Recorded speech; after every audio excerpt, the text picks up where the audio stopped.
Hey everyone, Brian Eckberg here at E3 2010. I am talking with Josh Olin from Treyarch about Call of Duty Black Ops. You guys saw the part of the demo here at the Microsoft press conference on Monday morning, but you guys are showing a little bit more today. Before we get to what you're showing, tell us, what is Black Ops all about?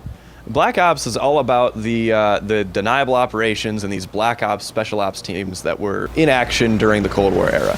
Okay. And so, in Southeast Asia, you had teams like SOG, the Studies and Observations Group, who we depict in our game, and in Soviet Russia, of course, on the other side, you had the Spetsnaz soldiers, and these guys were just as elite as you are, but they're working for the other guys. So the Cold War era offered us this sort of fresh, fertile ground that we could work with that allowed us to provide experiences that I don't think a Call of Duty player has ever played. Now, is the entire game set in the Cold War era, or does it jump back and forth? The exact time and the time points starting in the middle and end of the game it's actually part of our plot. We don't want to reveal it and we don't want to spoil it. But when you play through the game, you'll understand why I don't want to spoil it. Right. But I can say that it takes place over a long period of time during the Cold War, and like I said, that's critical to the story.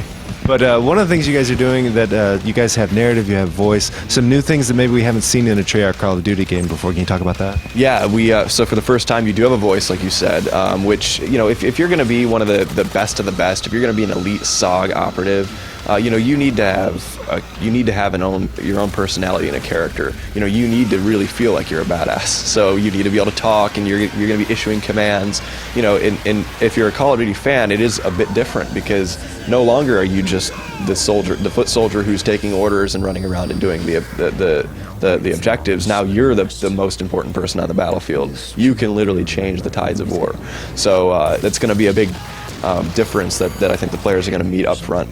And then, that's just one of the elements that the Black Ops and the Cold War era has allowed us to go after, All right, well, let's talk about what you guys are showing. First of all, we have a level called WMD. Set the scene for us, what we're doing, and maybe some of the highlights. Yeah, so we showed you WMD. It takes place in Soviet Russia, behind enemy lines, deep behind enemy lines, up in the Ural Mountains.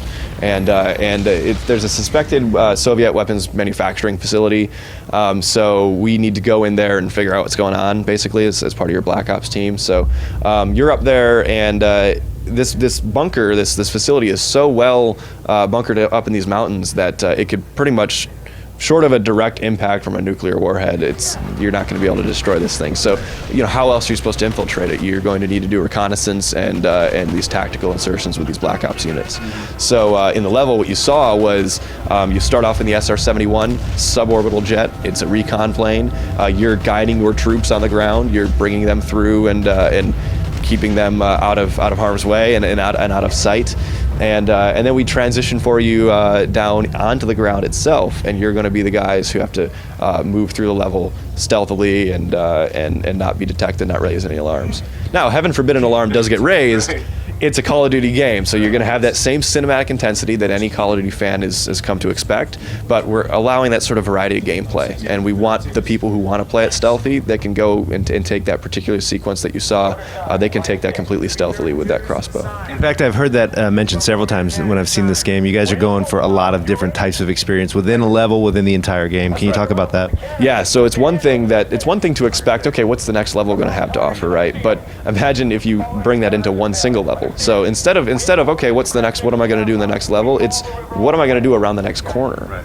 And so what WMD is a perfect example of that, because at the beginning you're in a plane, and then you're on the ground doing this like stealthy operation, and then you're doing these rappel breaching sequences, and then again you're stealthing it up again, and then an alarm gets raised and all hell breaks loose, and then holy shit, there's an avalanche, now what? And so it's now you're high altitude jumping, and that was just a portion of the level we showed you. We didn't want to reveal all of our cards, so there's more after that base jump. There's some more to the level as well.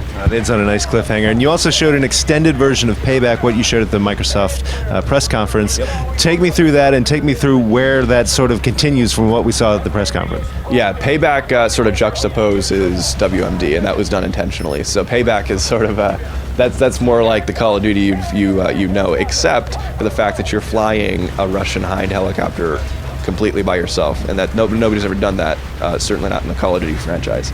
So it's you're part of SOG, your unit's been through hell, They've sort of escaped capture behind enemy lines, and they come about a Russian Hind helicopter, and they decide they're going to take it and seek some revenge. So that's exactly what you do, and you fly through these valleys. You're taking out various Vietnamese camps, and ultimately you're after one of the Russian antagonists in the game. His name's Kravchenko, and you're looking for him. So I don't want to spoil the story, though. There's still more to learn. Absolutely. Well, I wrote in my preview that level has the most per capita South American explosions in a video game I've ever seen. Yes, if you go through the level and you don't blow up every single building, I'm going to come find you and I'm going to smack you, because it's just too fun. Yeah, and I don't know if you guys could hear it, but those dull booms that were happening behind me, those were explosions from the other room with Black Ops. So you guys you're really amping it up with the combat and all that good stuff, right?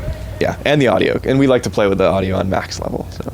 Well, it's fun to play. It's fun to play loud. Black Ops, final question, Josh, is when's this game coming out? Yeah, it's going to be released November 9th on the PlayStation 3, the Xbox 360, the PC, and the Wii. All right, Josh, thank you so much. Thank you. Call of Duty Black Ops coming very soon.